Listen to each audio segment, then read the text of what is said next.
అందరికీ నమస్కారం. ఈరోజు సౌందర్యలహరిలోని ఆనందలహరికి సంబంధించిన 23వ శ్లోకం గురించి తెలుసుకుందాం. ముందుగా అమ్మను స్తుతిస్తూ ఓ ప్రార్థనా శ్లోకం. ఓం శ్రీమాత్రే నమః.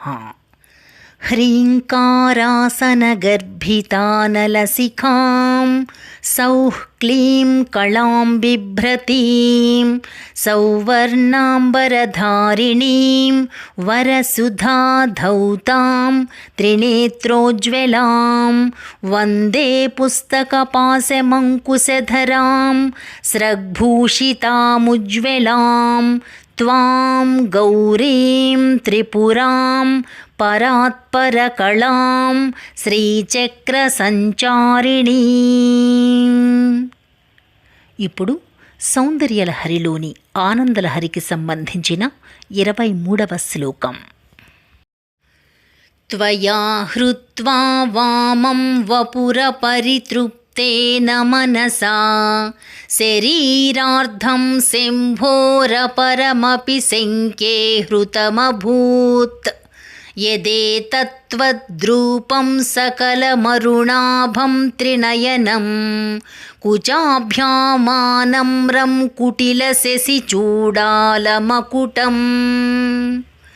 ఈ శ్లోకము యొక్క అర్థమేమిటంటే, తల్లి జగజ్జనని, నీ దేహమంతయు అరుణకాంతులు వెదజల్లుతూ 3 కన్నులు కలిగి స్తన భారముచే కొద్దిగా వంగినట్లు కనబడుచు నెలవంకను శిరోమణిగా కలిగియుండుటను చూడగా, మొదట నీవు శివుని శరీర వామభాగమును హరించి అంతటితో సంతృప్తి చెందక కుడిభాగమైన శరీరార్థమును కూడా హరించితివి కాబోలునని సందేహము కలుగుచున్నది.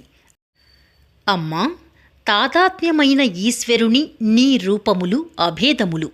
ఈశ్వరుని వలె అరుణమైన శరీర కాంతి, 3 నేత్రములు, కుచభాగములు, బాలచంద్రునిచే ప్రకాశిస్తున్న కిరీటము, ఇవి మీ ఇద్దరికీ కనబడుతున్నాయి.